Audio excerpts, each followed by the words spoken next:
Alors, chers amis, d'abord, évidemment, merci, une fois de plus, merci d'avoir fait le déplacement aujourd'hui, aussi nombreux, pour assister à une telle réunion d'ordre politique.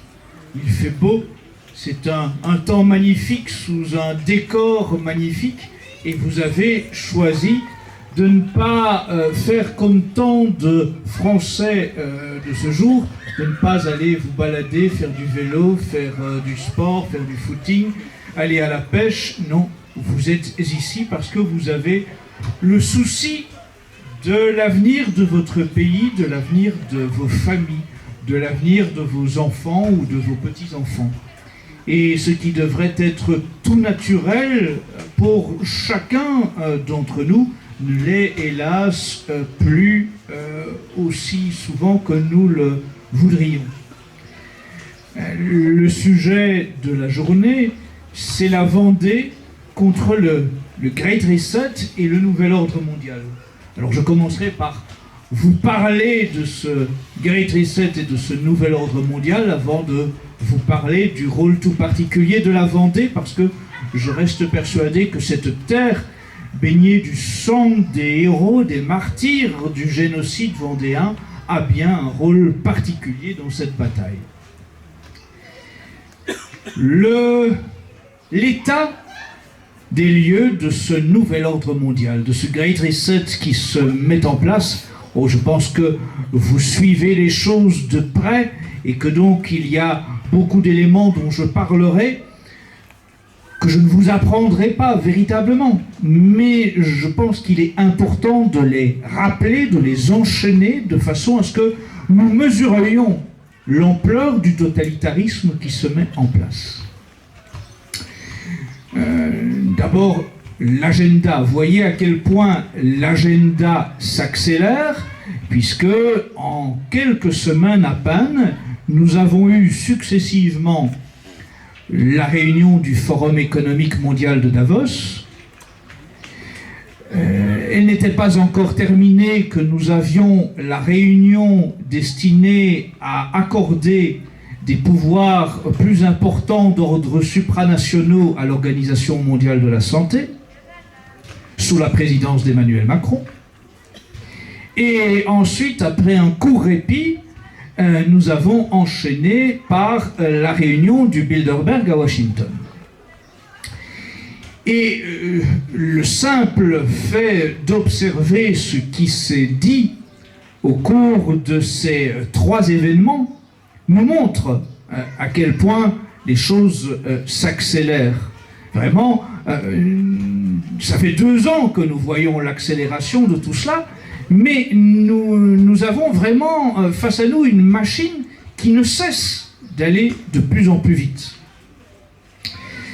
Au Forum économique mondial de Davos, évidemment, on a reparlé de la disparition de l'argent liquide.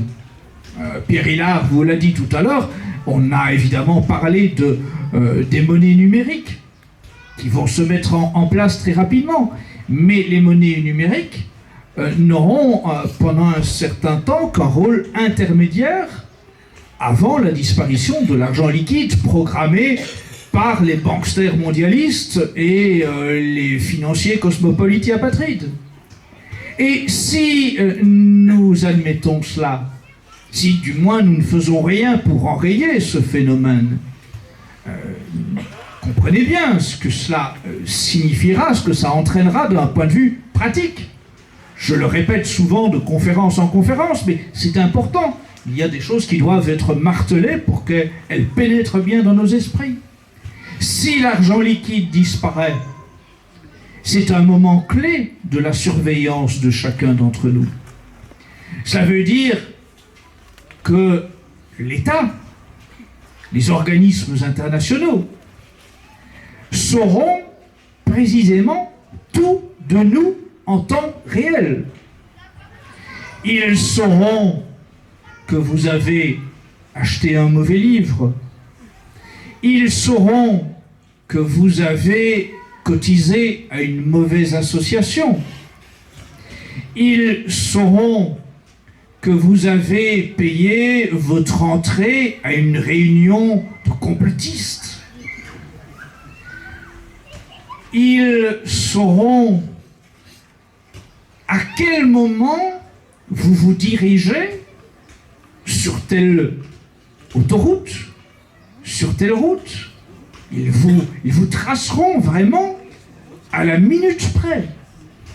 Ils sauront dans quel lieu de culte vous vous rendez, puisque même votre obol le dimanche sera numérique.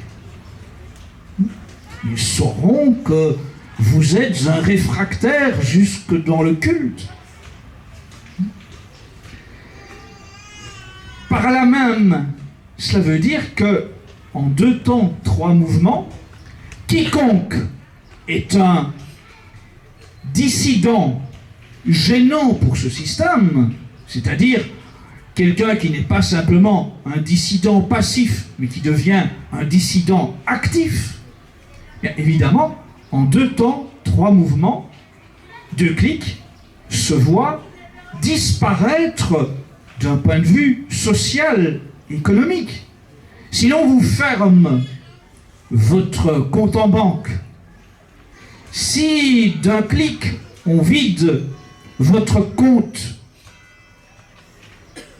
quel recours avez-vous? Plus rien. Le régime sera entré dans un système totalitaire sans plus aucune limite, où vous n'aurez aucun recours. À partir du moment où vous serez un dissident, cela équivaudra à ce que vous soyez un sous-homme, privé de tous ses droits, sans plus avoir aucun interlocuteur auprès de faire valoir son bon droit. Mesurez cela.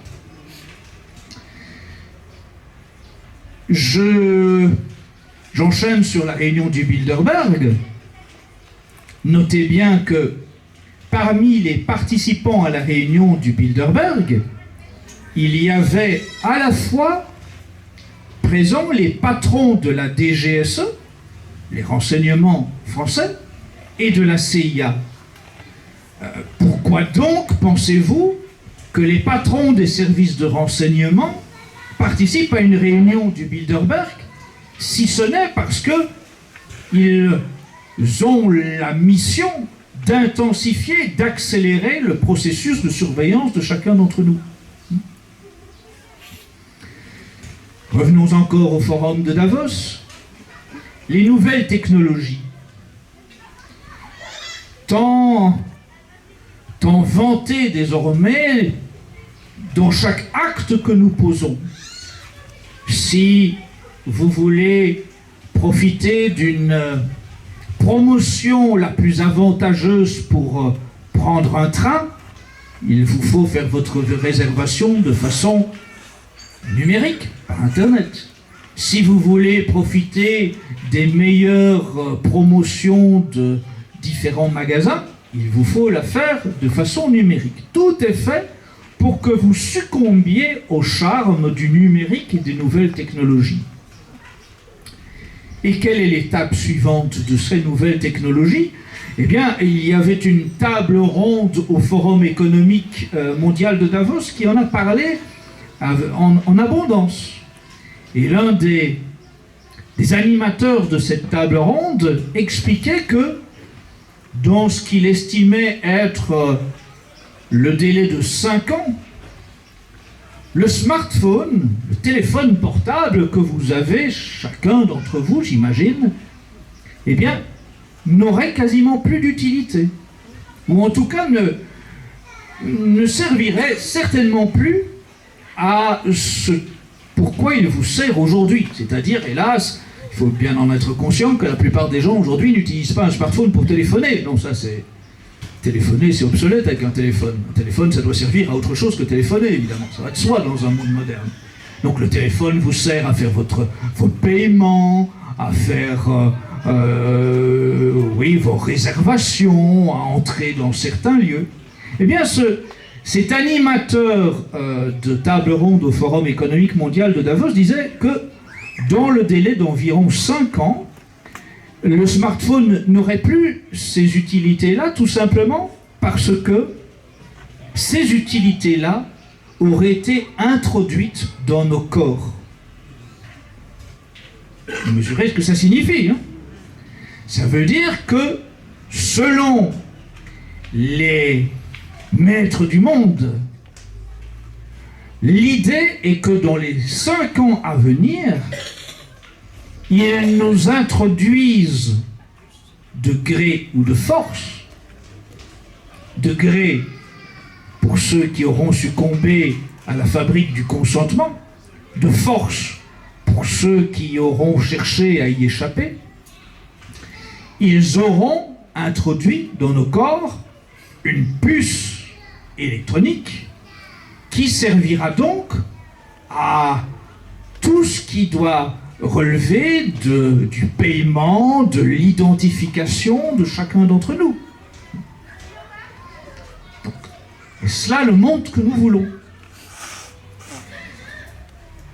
Je souligne aussi que à la réunion du Bilderberg, et tout ça se rejoint, c'est que ce soit les événements, le Forum économique de Davos ou la réunion du Bilderberg, on voit bien que c'est en interaction permanente. Au Bilderberg, vous aviez parmi les participants toute une série de chercheurs à l'avant-poste, à l'avant-garde de la mise en place de l'intelligence artificielle et du développement de l'intelligence artificielle.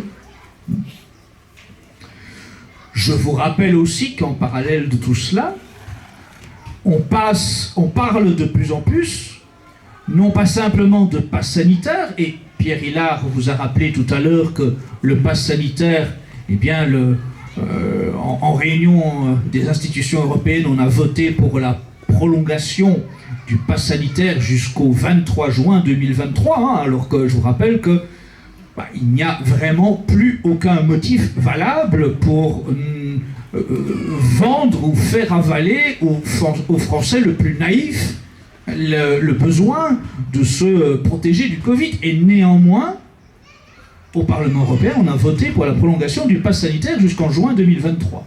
Et il va de soi que, comme l'a dit Pierre tout à l'heure, c'est un cycle, évidemment. Le 23 juin 2023, on vous dira bien que il y a eu la fièvre du raton, la rougeole du cerf ou le tout sautement du sanglier pour prolonger après la variole du singe la raison de vous faire piquer. Ça va sans dire. Nous sommes entrés dans un processus permanent. Parce que l'idée, c'est bien de gouverner par la stratégie de la peur. Donc il faut passer d'une peur à une autre. Il faut que vous ne sortiez jamais de ce climat anxiogène. Il faut que vous acceptiez, par consentement, oui, par la réussite de l'ingénierie sociale, votre participation à cette société de la stratégie de la peur. Et donc, l'idée aussi, c'est, en dehors, en supplément du pass sanitaire, d'ajouter le pass énergétique. Alors, on voit s'avancer toute une série de théories, a priori fumeuses, mais portées par les mêmes qui ont porté toutes les étapes qui sont en train de se réaliser, de se concrétiser. Et donc, ce qui a l'air invraisemblable aujourd'hui dans les projets pour demain, c'est l'équivalent de ce qui semblait tout à fait invraisemblable il y a 2 ans et qui s'est déroulé sous mes yeux depuis 2 ans. Donc ça veut dire que rien de ce qui est a priori invraisemblable n'est en réalité irréaliste. Le totalitarisme mené par les forces mondialistes avec la puissance nouvelle des nouvelles technologies modifie considérablement la carte, permet d'envisager des choses qui semblaient être des utopies. C'est extraordinaire le poids, il faut mesurer le poids des nouvelles technologies dans tout cela. C'est-à-dire que les utopies mondialistes, Pierre Hillard l'a rappelé, elles sont anciennes. Elles sont, disons, propagées dans la population par différents ouvrages, notamment, depuis longtemps. Mais le déclencheur de l'accélération de tout ça, c'est en grande partie l'avancée des nouvelles technologies qui permettent l'accélération matérielle de la surveillance de chacun d'entre vous. Votre traçage, votre... oui, le fait que vous soyez désormais suivi potentiellement en temps réel. Et donc, en dehors du pass énergétique, on va plus loin dans l'utilisation d'un autre élément de la stratégie de la peur qui est le catastrophisme écologique. C'est d'envisager, c'était publié il y a quelques jours dans la presse, et c'était publié non pas avec des commentaires pour dire mais ces gens sont fous, mais non, pour dire que c'était un nouveau thème de débat qui allait certainement avancer à grands pas. C'est l'idée que votre empreinte énergétique devra faire l'objet d'un formulaire dans votre déclaration d'impôt. Mesurez ce que ça veut dire. Hein? Donc ça signifie que si vous n'êtes pas un citoyen civique d'un point de vue écologique, eh bien, vous n'aurez pas droit aux mêmes abattements fiscaux qu'un citoyen civique écologique. Si vous ne respectez pas la doxa de Greta Thunberg, eh bien, vous risquez de payer plus d'impôts qu'un autre. Parce qu'évidemment, ça va sans dire, vous devez réduire votre consommation d'électricité. Vous allumerez une bougie pour dîner le soir. Vous devez mettre 3 pulls en hiver pour ne pas continuer à vous chauffer raisonnablement. Et bien sûr, vous imaginez qu'Ursula von der Leyen et Jacques Attali vont également, naturellement, suivre ces recommandations, ça va sans dire. Et puis on pousse encore le bouchon un peu plus loin, et l'étape suivante, avancée il y a quelques jours, c'est de dire que il faudra imposer aux propriétaires de n'importe quel bien immobilier, appartement ou maison, domicile personnel ou bien immobilier mis en location, toute une série de nouvelles contraintes énergétiques obligatoires.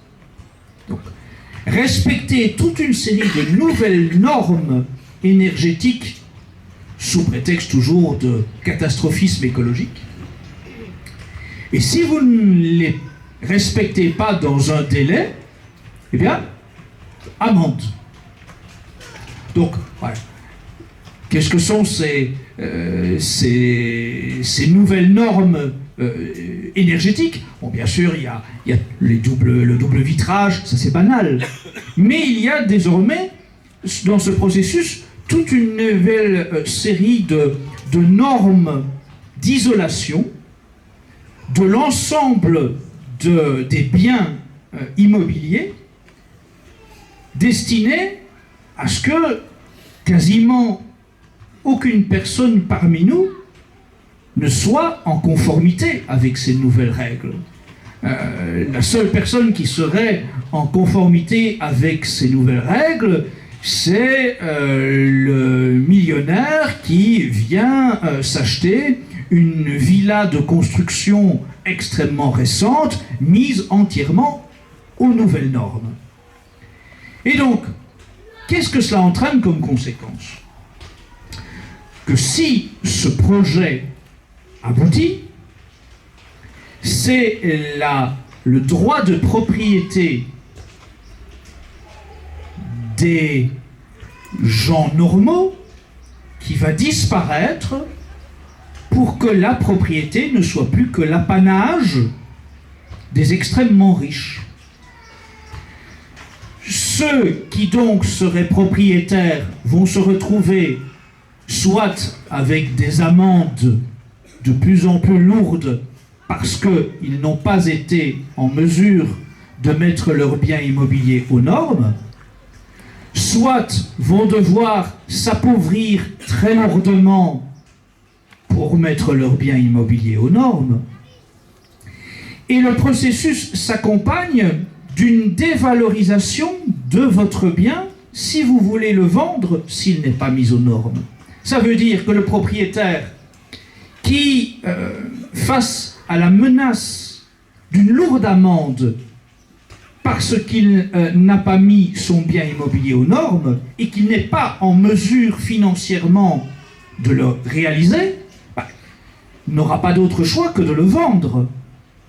Mais comme l'absence de respect de ces nouvelles normes entraîne une dévaluation immédiate des biens immobiliers, ça veut dire que les propriétaires, dans ce cas, vont vendre pour beaucoup moins que la valeur initiale leurs biens immobiliers à des grandes entreprises multinationales qui vont petit à petit mettre la main sur l'ensemble du parc immobilier,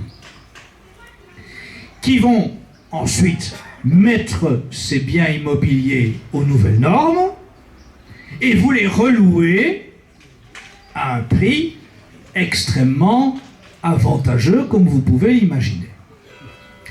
Donc on est, à travers ce prisme-là, dans la véritable volonté de priver les classes moyennes de leurs droits de propriété. Et de façon générale, c'est le projet du Great Reset, c'est faire disparaître les classes moyennes. Il s'agit d'appauvrir généralement la population et de ne laisser émerger que la caste oligarchique mondialiste, qui, elle, va mettre la main sur l'essentiel des biens, les commerces, les restaurants, les cafés, les biens immobiliers. Tout cela entre, il faut aussi en être bien conscient, dans le modèle chinois de contrôle social. Je pense que vous avez toutes et tous ici déjà entendu parler de ce modèle chinois de contrôle social, mais il est important d'y revenir et de le détailler un peu. Le modèle chinois de contrôle social, en place à l'heure actuelle, fonctionne au préalable sur le fichage de tous les citoyens chinois. La Chine a numérisé l'identité de ses citoyens de telle façon qu'en temps réel, si vous traversez, lorsque le passage pour piétons est au rouge, si vous traversez au rouge et non au vert, vous n'avez pas encore atteint le trottoir d'en face, qu'un écran s'allume avec votre portrait emmagasiné dans la base de données de l'État chinois, disant « Monsieur Dupont, infraction 006, code 23, 200 yens d'amende » qui sont débités, évidemment, immédiatement sur votre compte en banque dans un cadre de processus de numérisation générale. Le processus de fichage et de numérisation chinois par le contrôle facial, la reconnaissance faciale, est au point. Il faut bien le dire, il faut bien le constater, la reconnaissance faciale en Chine est efficace à faire peur. Alors, cela va beaucoup plus loin que cela. vous avez des écoles qui expérimentent, dans ce cadre-là, l'uniforme pucé. Donc, les écoliers ont un uniforme. Cet uniforme contient des puces informatiques, de telle façon qu'on sache le moindre faux pas de chaque élève. Et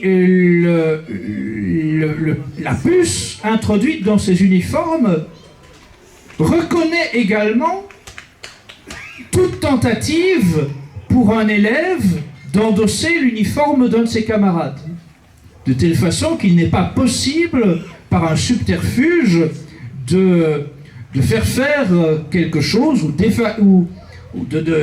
d'éviter la surveillance, le fichage, si par exemple vous sortez de l'école à un moment où vous n'y êtes pas autorisé. Plus avant encore, plusieurs écoles chinoises expérimentent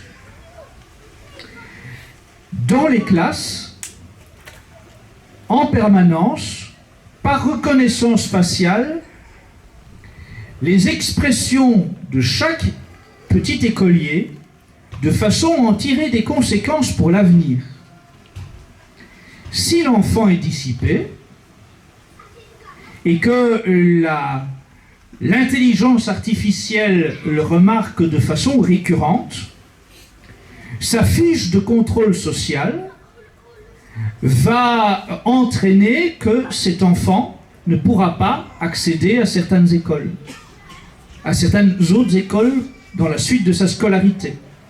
Parce que le présupposé de l'intelligence artificielle va considérer que cet enfant n'est pas de nature à être bon dans telle ou telle discipline, à mériter d'aller dans telle ou telle haute école. Le modèle du crédit social à la chinoise aboutit déjà pratiquement à des réalités qu'on a peine à imaginer. C'est-à-dire que dans de nombreuses grandes villes chinoises, si vous avez, disons, une envie de vous acheter une canette de boisson dans une gare ou dans une station de métro, vous connaissez tous ces distributeurs de boissons dans les gares ou dans les métros. Vous mettez une pièce, la canette tombe, vous la buvez. Dans beaucoup de grandes villes chinoises, on a déjà rendu préalable l'obligation de reconnaissance faciale. Donc, lorsque vous voulez acheter une boisson à ce distributeur dans une grande ville chinoise, dans une gare, dans un métro, il ne suffit pas d'en mettre une pièce. Il ne suffit même pas d'éventuellement passer avec votre poignet si vous avez déjà été pucé. Non. Il faut au préalable que vous passiez par l'étape de reconnaissance faciale, de façon à ce que l'État chinois vérifie si vous avez suffisamment de bons points par rapport au contrôle social pour mériter d'acheter votre canette de boisson. Et si vous êtes considéré comme un citoyen incivique, vous n'avez pas le droit d'acheter votre canette de boisson.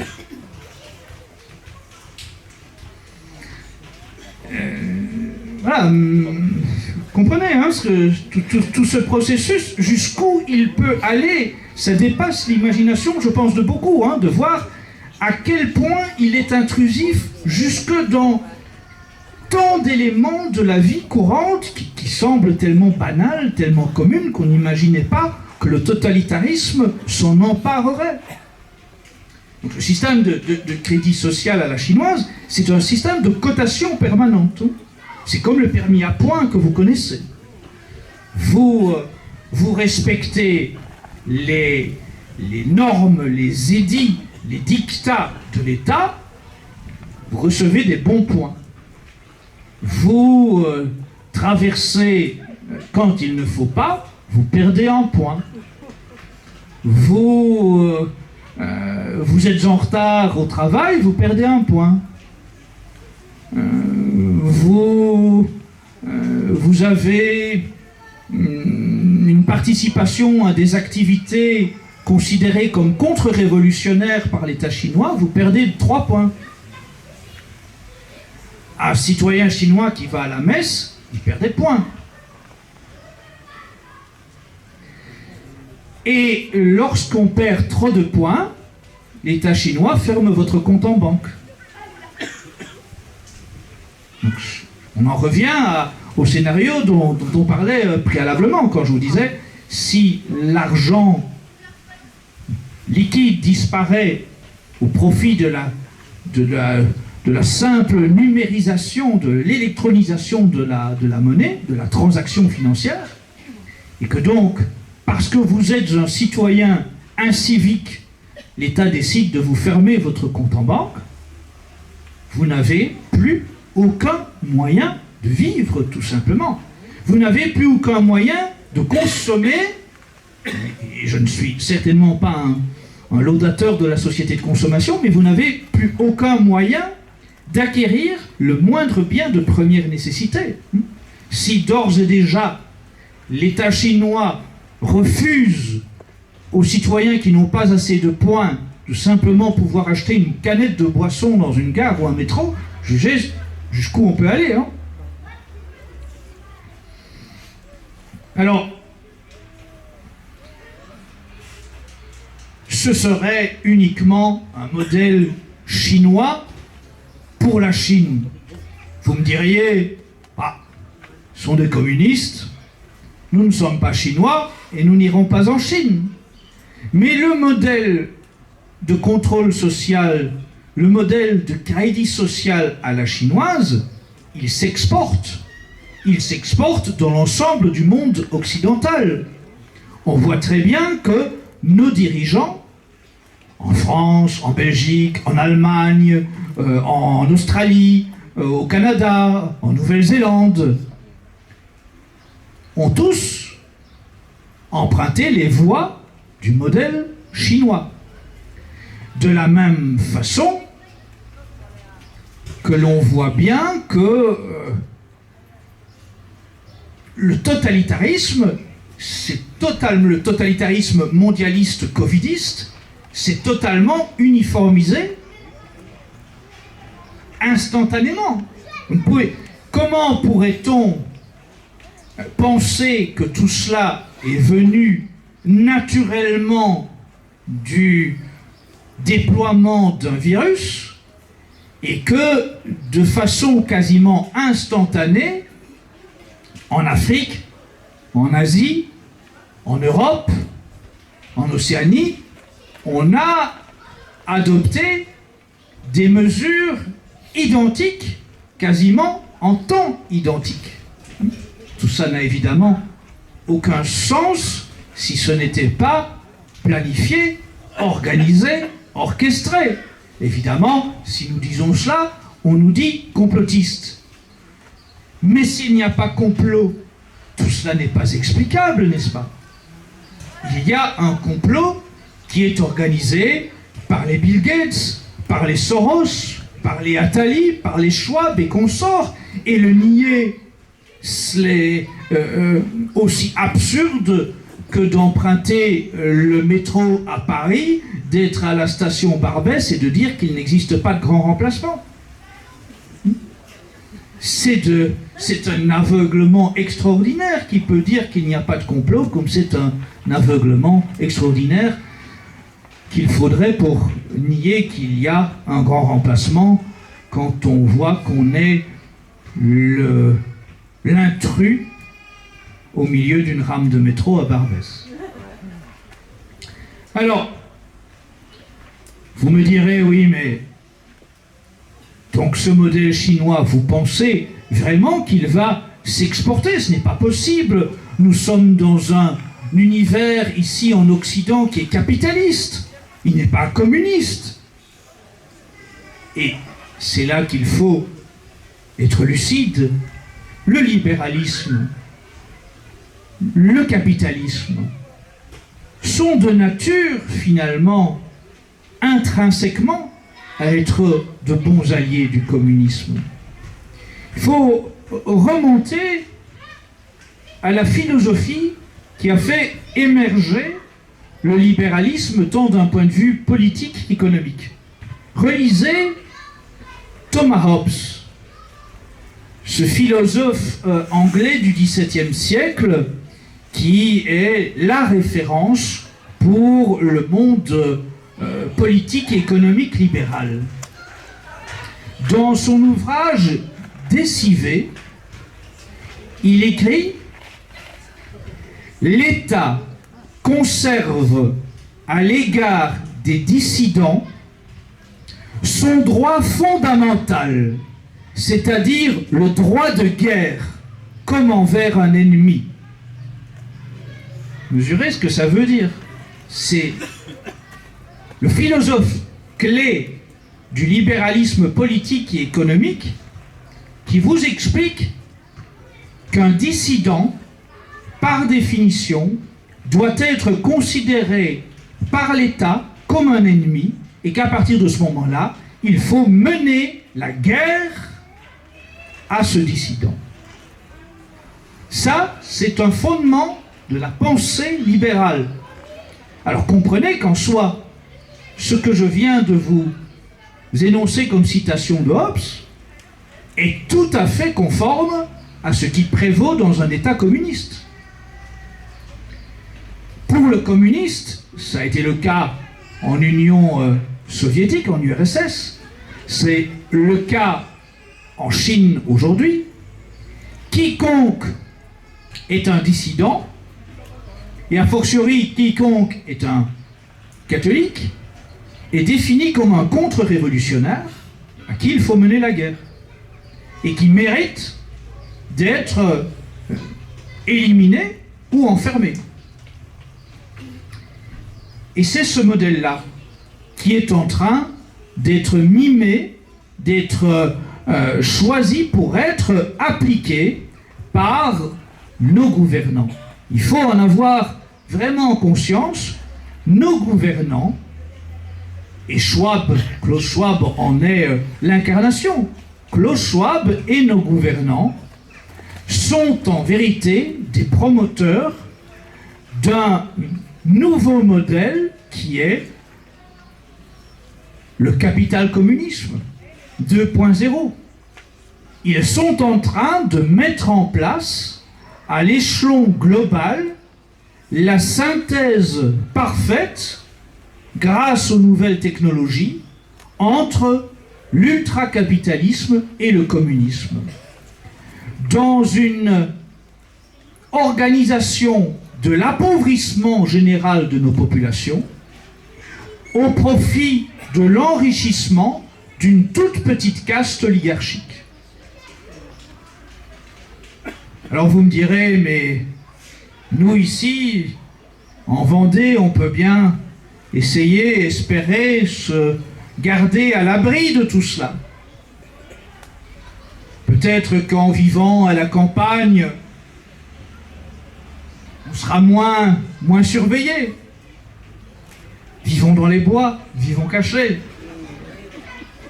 Il y a quelques jours, une entreprise de fabrication de drones a montré sa nouvelle production de micro-drones capables de poursuivre dans les forêts les gens qu'il faudrait retracer. Donc vous imaginez, dans un bois touffu, où vous pensez échapper à la vision de drones ou d'hélicoptères avec caméra thermique, vous vous dites, je suis sous la protection des grands arbres, j'échappe à ces systèmes. Et vous avez donc désormais ces nouveaux outils, ces drones de plus petite taille, capables d'avancer comme une myriade de moustiques, et qui peuvent se faufiler entre les arbres les plus touffus pour essayer d'identifier toute personne qui serait cachée, dissimulée dans ces bois. Donc, mesurez que l'objectif, c'est bien que personne ne puisse échapper à l'emprise de ce nouveau totalitarisme. Pour qu'ils aient besoin d'imaginer d'ores et déjà de tels outils, mesurez que cela signifie que leur volonté totalitaire est absolue, absolue, et qu'ils ne comptent pas permettre qu'il y ait le moindre individu qui leur échappe, et qu'ils utiliseront les moyens de répression les plus totaux, vraiment. Je souligne que il y a quelques semaines, un ouvrage, un livre est paru dont les auteurs sont tous des officiers mandatés par le ministère de la Défense.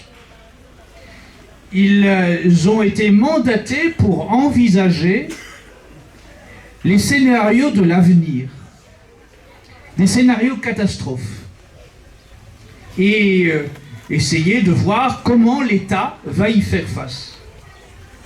Il y a une série de scénarios, mais c'est intéressant d'en noter quelques-uns.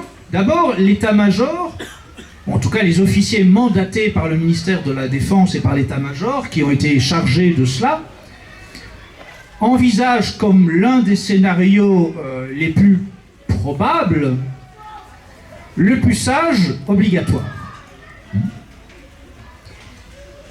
Ça nous semble également en route, hein, évidemment. Et donc le ministère de la Défense estime que dans le cadre de l'organisation du puçage obligatoire, des citoyens, naturellement, vont chercher à y échapper. Et que dans ce cadre-là, il y aura répression et émergence de ce que le ministère de la Défense appelle des nations pirates. Et que donc, dans un avenir où il ne sera plus possible d'échapper sur sol français à l'emprise totalitaire, des citoyens dissidents se regrouperont en mer sur des plateformes pétrolières abandonnées pour former des nations pirates. Imaginez un peu où on en est pour que le ministère de la Défense nationale en soit à envisager ces scénarios, à les mettre sur papier et à le proposer à la vente parmi les différents ouvrages entre Attali et Schwab pour nous dresser le portrait du monde de demain. Un autre scénario mis en avant par le ministère de la Défense, c'est le développement de ce qu'on appelle le métaverse. Je ne sais pas si beaucoup d'entre vous ont une vague idée de ce qu'est le métaverse. Le métaverse est un monde virtuel. Alors, métaverse est notamment le Meta et le nouveau nom de Facebook, dirigé par Zuckerberg. Mais le métaverse est un projet qui va bien au-delà du simple champ d'action de Zuckerberg et de l'ex-Facebook. Métaverse est donc l'idée de vous faire vivre demain dans l'irréel, en quasi-permanence. Et le ministère de la Défense considère que dans un proche avenir, le métaverse prendra un développement exponentiel, si bien que beaucoup de gens seront obligés, d'un point de vue professionnel, de travailler dans ce monde irréel du métaverse. Et par-delà, que le métaverse va évidemment se développer abondamment auprès de la jeune génération, si bien que de plus en plus de personnes vont vivre leurs loisirs dans le monde virtuel du métaverse, vont vivre leurs projets sentimentaux dans l'univers virtuel de métaverse, vont vivre leur vie sexuelle dans l'univers virtuel du métaverse. Dernier sursaut par rapport à ce projet du métaverse, c'est une conseillère du gouvernement britannique en nouvelles technologies et en intelligence artificielle qui a publié un livre dans lequel elle explique que d'ici 2070, les mamans choisiront d'avoir une maternité virtuelle dans le monde métaverse. Parce que c'est beaucoup plus avantageux. D'abord, ça entre dans le processus de dépopulation générale voulu par Bill Gates et consorts. Avoir un bébé virtuel sur métaverse, c'est écologique. C'est bon pour le réchauffement climatique. Mais en plus de ça, si vous n'êtes pas assez sensible à cette dimension écologique, il faut que vous notiez quand même que, jeune maman, songez, un bébé virtuel dans le métaverse, ça ne pleure pas la nuit, ça ne vous oblige pas à vous relever, ça ne tombe pas malade, ça n'est pas capricieux, ça n'a pas besoin d'être puni. Et c'est ce projet-là qu'ils veulent pour nous. Et on vous explique que d'ici 2070, on aura mis au point des gants que les mamans virtuelles enfileront avec des éléments technologiques sensoriels, de telle façon que la maman enfile ses gants, elle enfile ses lunettes avec écran numérique, elle est plongée d'un seul coup instantanément dans le métaverse, et les gants avec éléments technologiques sensoriels lui donnent l'impression sensitive qu'elle a un bébé dans les mains, qu'elle voit dans la lunette technologique qu'elle porte sur le nez. Vous imaginez, c'est ça le monde de demain. Et pendant ce temps-là, on vous dit aussi qu'on avance dans le projet d'utérus artificiel et que donc, demain, dans tous les cas, l'objectif, c'est que la sexualité soit récréative, tandis que la procréation ne soit qu'artificielle. C'est ça le monde de demain. Et tout ça, c'est le meilleur des mondes d'Huxley et c'est 1984 d'Orwell, hein, qui se réalise sous nos yeux avec des outils technologiques comme ni Orwell ni Huxley n'avaient pensé qu'ils existeraient un jour.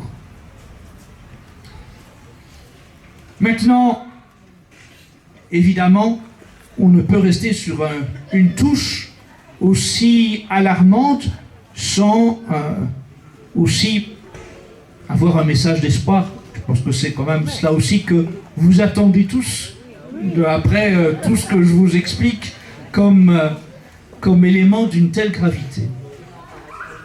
Alors, le thème de cette conférence, de cette journée, c'est la Vendée contre le nouvel ordre mondial et le Great Reset.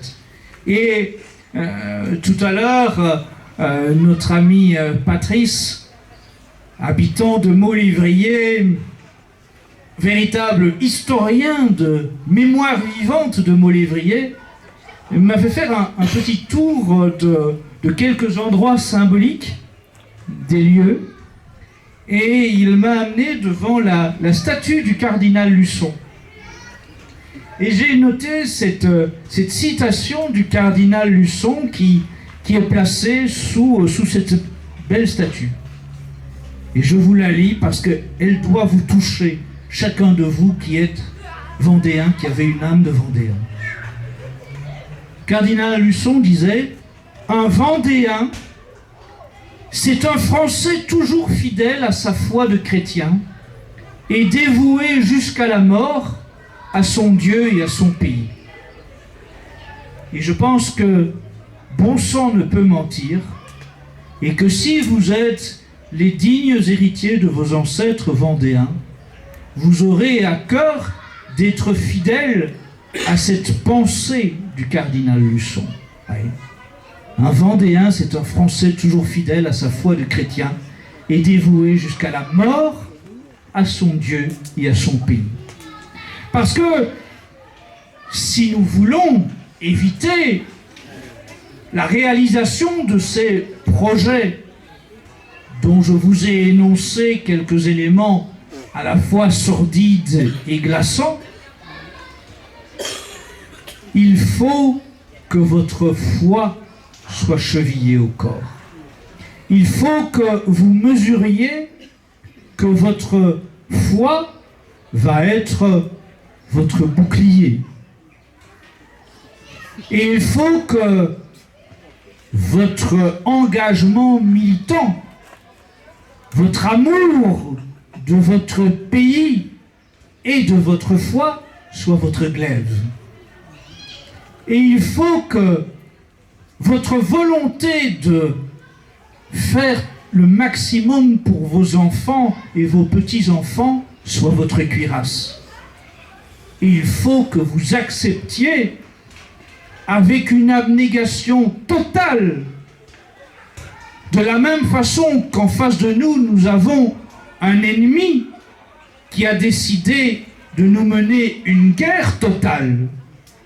Il faut que vous ayez un abandon total et une détermination totale dans l'engagement pour défendre votre foi, votre pays, le pays réel, l'ordre naturel des choses, la loi naturelle, la loi de Dieu. Il faut que vous acceptiez que dans le très immédiat de votre futur, le très immédiat, c'est les prochains mois, c'est les prochaines semaines, vous deviez donner le maximum de vous-même. Parce que dans la bataille qui va se mener, toute perte de temps est catastrophique et ne se rattrape pas. Solzhenitsyn, qui a été un dissident extraordinaire et dont il faut tirer des leçons de sa vie de dissident, a expliqué à quel point, quand un totalitarisme se met en place, il y a très peu de temps pour lui mener la guerre. Si on ne saisit pas cette fenêtre de tir, si on laisse passer ce temps-là, le totalitarisme s'est mis en place de telle façon que l'on n'a plus qu'à subir ou à partir. Et notez que Solzhenitsyn, ayant pu quitter l'Union soviétique après avoir passé quelques années de goulag, s'était mis à mieux connaître l'Occident. Il a notamment vécu aux États-Unis, et qu'il en a vite tiré la conclusion que le totalitarisme démocratique qu'il voyait en Occident, finalement, était encore pire que le communisme. Parce qu'il donnait aux gens l'impression d'une liberté. Et cette impression de liberté faisait qu'ils abandonnaient la combativité. Et ils en devenaient des esclaves complices, des esclaves consentants.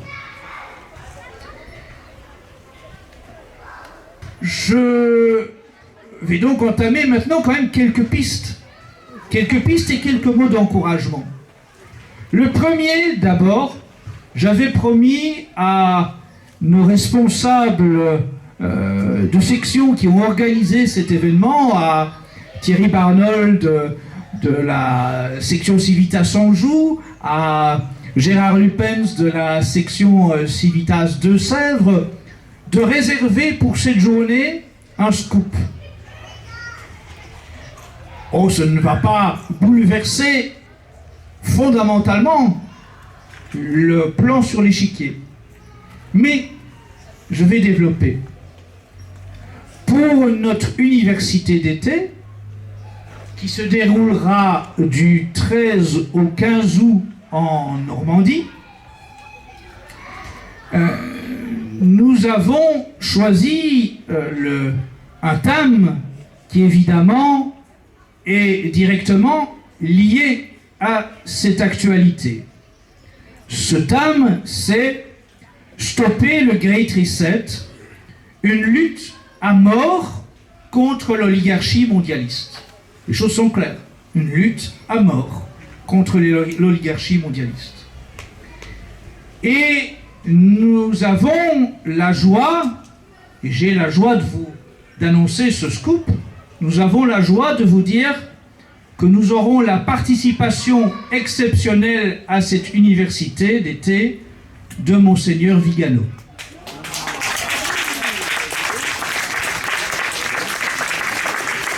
Ça signifie concrètement que oui, c'est un message d'espoir, parce que cela veut dire qu'ensemble, nous allons essayer de poser les jalons d'une organisation à l'échelle locale, nationale et à l'échelle de collaboration entre plusieurs nations, d'une lutte à mort contre l'État profond dans chaque nation et contre l'oligarchie mondialiste.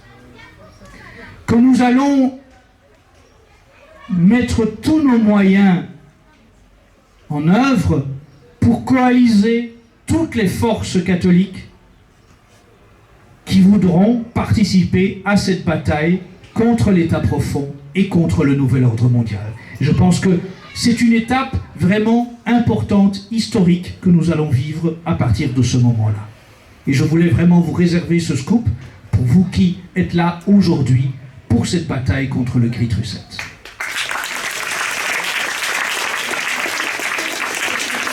Je signale en outre que pour certains qui pourraient avoir encore des interrogations par rapport à Monseigneur Vigano sur sa position par rapport au Concile Vatican II, à l'histoire de l'Église, à la débâcle actuelle de l'Église conciliaire, que selon les bonnes informations que nous avons de première main, il devrait assez prochainement faire des déclarations qui seraient de nature, je pense, à remuer dans les milieux à travers le monde, dans les milieux du clergé et du monde catholique. Et je pense que ça va vraiment montrer que Monseigneur Vigano va vouloir profiter de chaque jour qui lui reste à vivre pour mener cette bataille sur les bons fondements pour défendre notre foi de toujours et pour défendre l'ordre naturel et la loi naturelle. Et vraiment, je pense que beaucoup seront étonnés et que peut-être, espérons-le, cela donnera à tous les timorés du clergé dans la tradition le sens, la mesure du combat qui est à mener et le sens, la mesure de l'abnégation qu'il va falloir avoir. Je regrette toujours quand il se trouve parmi le clergé certains pour me dire, vous comprenez, l'État nous surveille, alors on doit faire profil bas. C'est la meilleure façon d'éviter le courroux. Moi, je crois au contraire que quand on fait profil bas, on devient insignifiant. Quand on devient insignifiant, on ne fait plus peur à personne. Quand on ne fait plus peur à personne, la République abat son bras vengeur et elle détruit tout. Quand le clergé de la tradition prend la voie de la pusillanimité, cesse de maintenir son héritage de clergé réfractaire de l'époque de la contre-révolution, quand il cesse de nommer l'ennemi comme le nommait Monseigneur Lefebvre, alors il passe à côté d'une part de sa mission et endosse une part de responsabilité dans ce qui va s'abattre sur le monde de la tradition. Jean-Eudes nous parlait tout à l'heure des épées de Damoclès qui pèsent sur les écoles de la tradition. Eh bien oui, moi je pense que c'est parce que justement, précisément, le monde de la tradition ne montre plus les dents. Parce que précisément, le monde de la tradition ne nomme plus l'ennemi.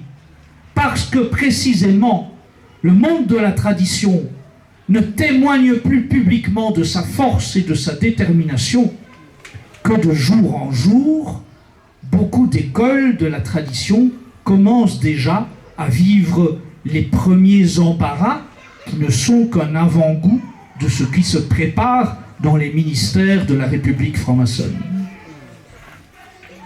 À bon entendeur, salut.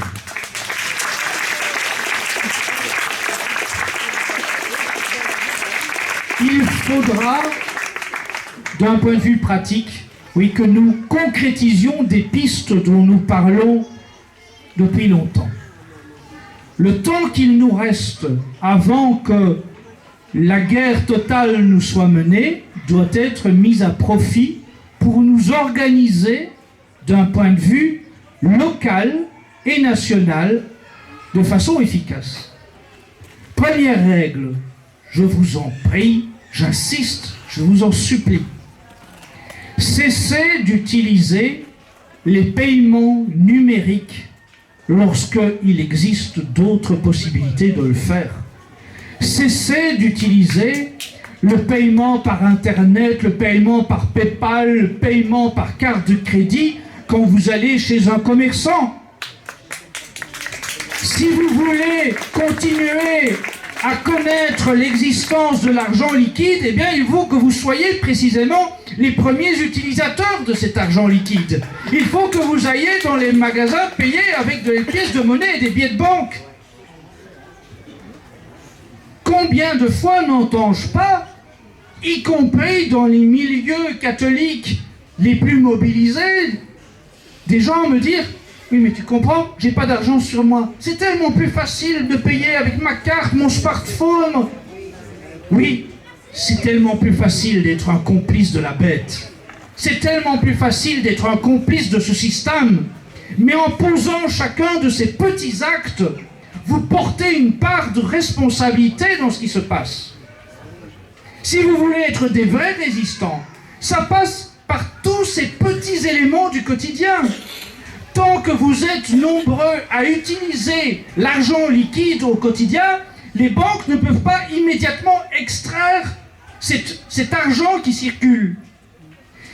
À chaque fois que vous abandonnez l'utilisation de l'argent liquide, ce sont des billets qui sortent de la circulation. Vous êtes des acteurs. Dans vos petits faits et gestes du quotidien, vous êtes des acteurs. Soit complices, soit dissidents. Quittez les villes. Parce que les villes, comme l'avait dit Monseigneur Lefebvre, seront les premières à tomber. Et sont déjà, dans bien des cas, un mélange de Sodome et Gomorrhe et de Babel. Alors, pourquoi donc y rester? Qu'ont-elles d'affriolantes? Ni l'odeur, ni le décor, ni les saveurs culinaires, ni la beauté d'âme des gens qui s'y trouvent, ne sont de nature à devoir vous encourager à y rester.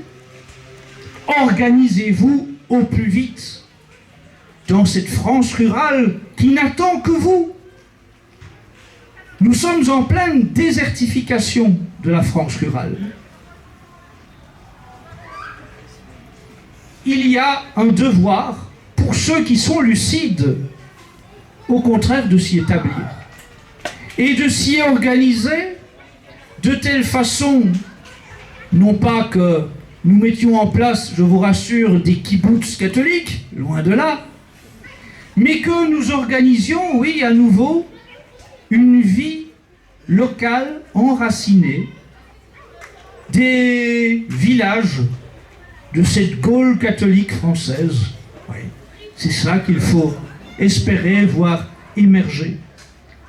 Nous regrouper autour d'écoles, de prieurés, de monastères, d'abbayes, regrouper nos familles dans des périmètres restreints, de telle façon que, à chaque étape des coups durs, nous soyons plus forts pour nous épauler. Plus nous sommes dispersés, moins nous sommes armés pour résister. Et on a bien vu avec l'expérience de la vaccination obligatoire dans différentes professions, quelle a été la tactique des autorités.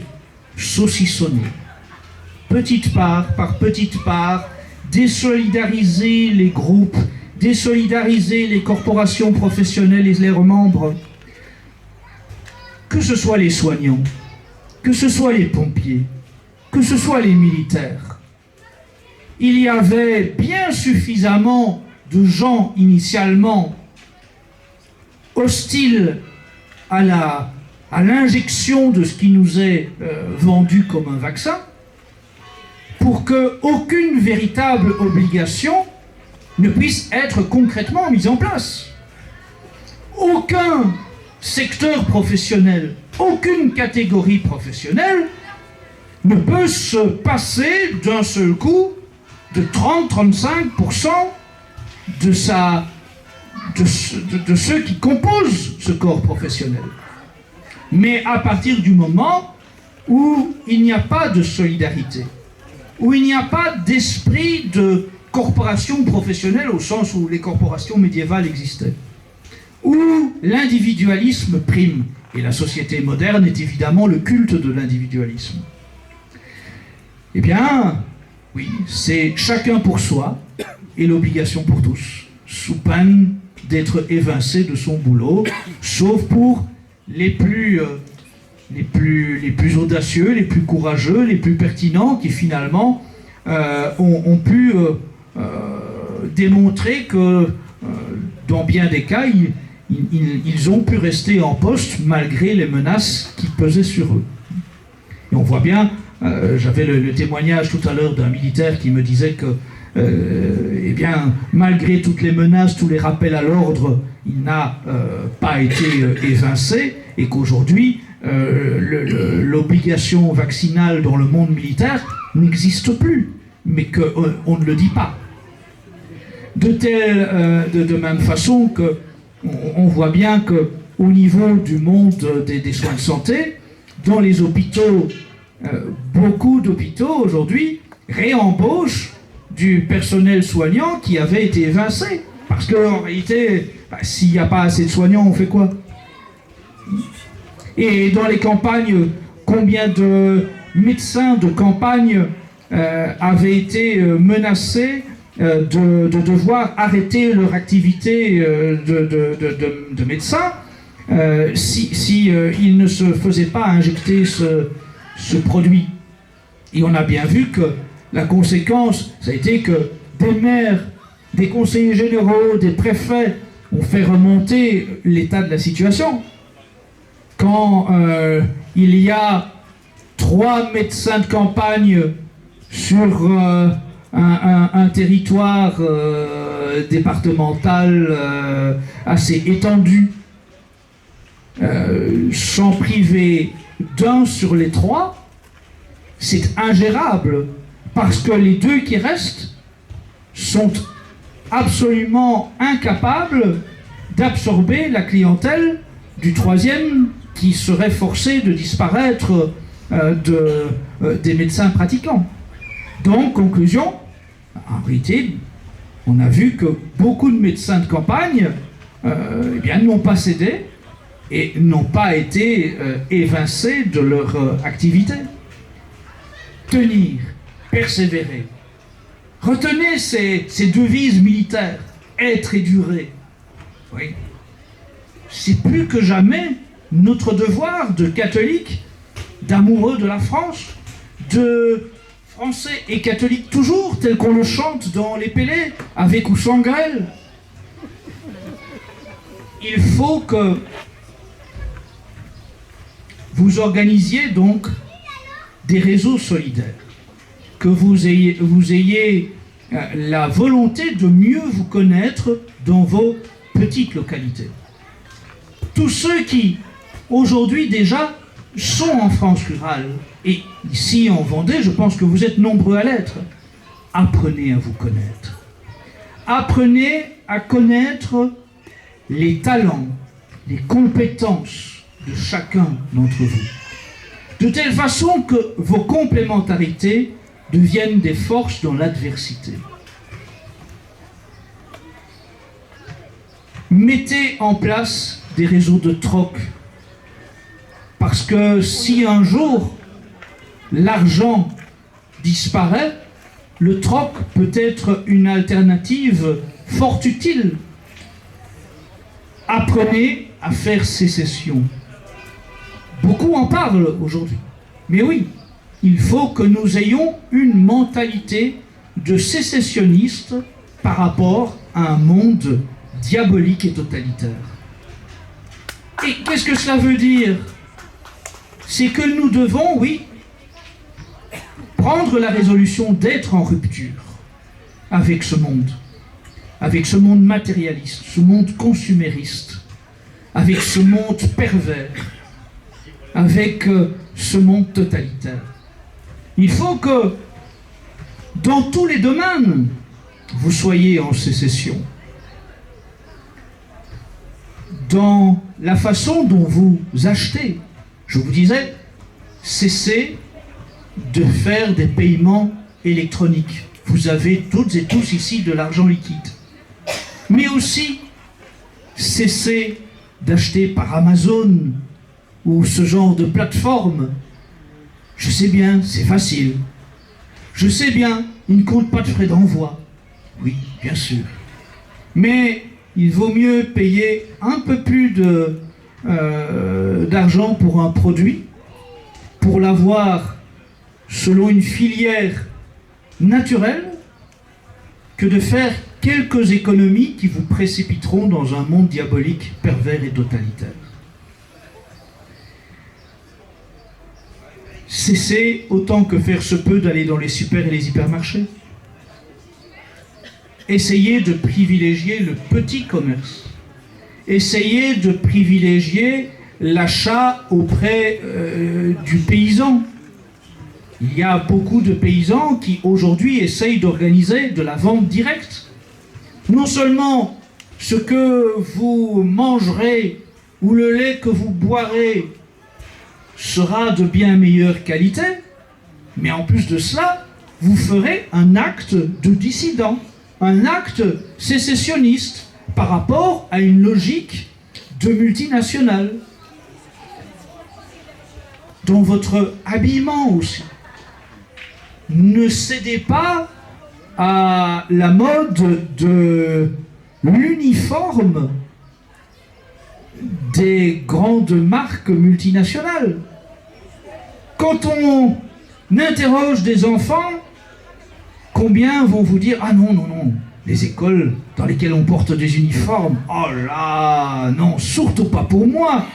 L'uniforme, non. » Mais ils sont les premiers à courir pour vouloir tous avoir le même polo, la même paire de baskets, le même anorak.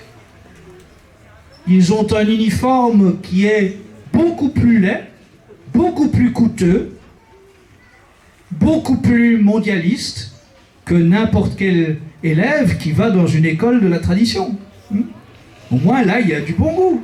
Tandis que, et que l'on sache, là, au moins, c'est uniforme. Il est symbole de discipline et il est symbole d'effacement des différences sociales. Tandis qu'au contraire, dans les écoles de la République, où on prétend qu'il n'y a pas d'uniforme, en réalité, la course à l'uniformisation vestimentaire montre de façon flagrante l'inégalité sociale. Tous ceux qui en ont l'occasion veulent avoir les mêmes marques, et ceux qui n'ont pas les moyens de se les payer vont les voler ou dealer pour pouvoir se les payer. Donc, soyez aussi des ambassadeurs du bon goût d'un point de vue vestimentaire.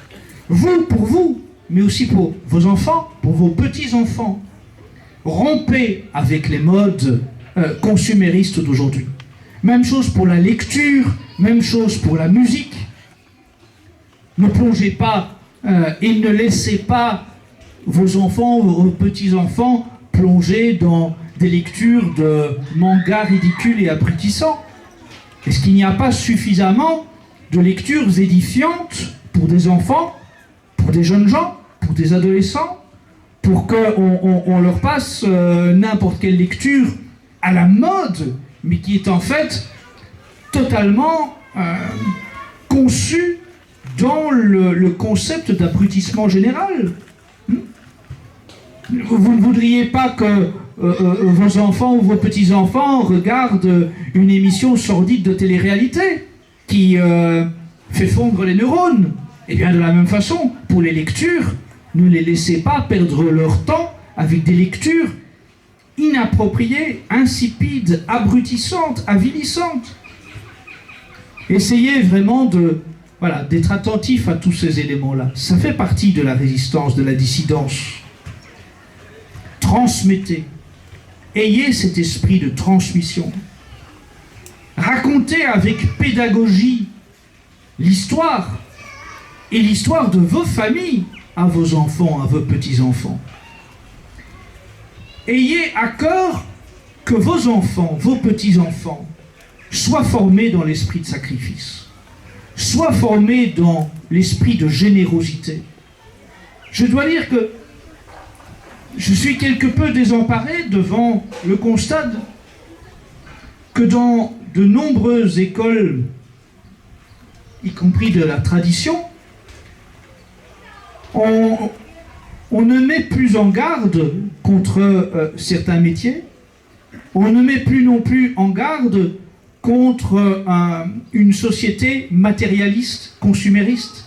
Je ne suis pas persuadé que la meilleure façon pour un jeune garçon de devenir un père de famille, chef d'un foyer catholique de tradition, ce soit de s'imprégner de tout l'esprit du marketing ultracapitaliste d'aujourd'hui. Je pense qu'aujourd'hui, il faut choisir le mode de société dans lequel nous voulons vivre. Après, on n'a pas toujours le choix, j'entends bien.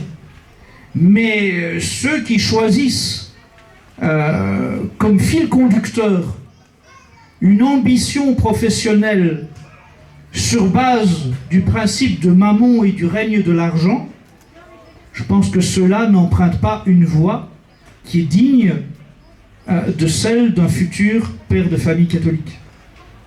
Autant il est normal, il est naturel qu'un père de famille catholique cherche à disposer des moyens nécessaires à faire vivre correctement sa famille, son foyer, autant je pense qu'il est une erreur d'être dans une logique propre à la mode d'aujourd'hui, de vouloir se fondre dans l'esprit bankster de la haute finance apatride d'aujourd'hui. Ayez à cœur aussi, oui, de vous entraîner moralement, spirituellement et physiquement. Les temps qui viennent vont demander des efforts dans différents registres. Et il faut que donc vous vous blindiez à différents niveaux. Il faut que votre foi soit telle qu'elle vous aide vraiment à supporter les épreuves, qu'elle vous amène à trouver les grâces à obtenir, à mériter les grâces pour être fidèle aux moments les plus durs de la bataille. Mais il faut aussi que vous ayez une tête, un esprit suffisamment fort pour vivre les épreuves. Et puis il faut que vous ayez aussi, autant que faire se peut, un corps bien entraîné pour les difficultés. À tout âge, évidemment, les choses changent. Mais je pense que, par définition, pour les jeunes gens qui sont ici, c'est indispensable qu'ils aient cette logique de s'entretenir spirituellement, intellectuellement et physiquement. Et je pense aussi que dans le monde qui vient, eh bien, il est aussi naturel pour tout homme valide de savoir utiliser autre chose qu'un lance-pierre. Je n'entrerai pas dans les détails, mais c'est évident quand même que le monde qui vient a besoin que les hommes soient des hommes. Autrefois, je me souviens que dans beaucoup de pays d'Europe, je n'ai pas connu cela, mais moi qui suis, de par mon métier, un archiviste forcené qui m'astreint à lire beaucoup de documents anciens, je vois souvent des revues des années 30, peu importe les pays, de l'Europe, où les photos nous montrent des écoliers qui apprenaient à manier une carabine à l'école, dans la cour de l'école. Aujourd'hui, que n'entendrait-on si dans des écoles on apprenait cela? Mais je pense que alors que l'on ne nous a jamais autant parlé de guerre, alors que l'on ne nous a jamais autant dit que nous devions nous préparer à envoyer des soldats français mourir pour l'Ukraine, il serait quand même naturel que des garçons apprennent à se servir d'une arme et à ce que les armées mobilisées ressemblent à autre chose qu'un défilé de la Gay Pride.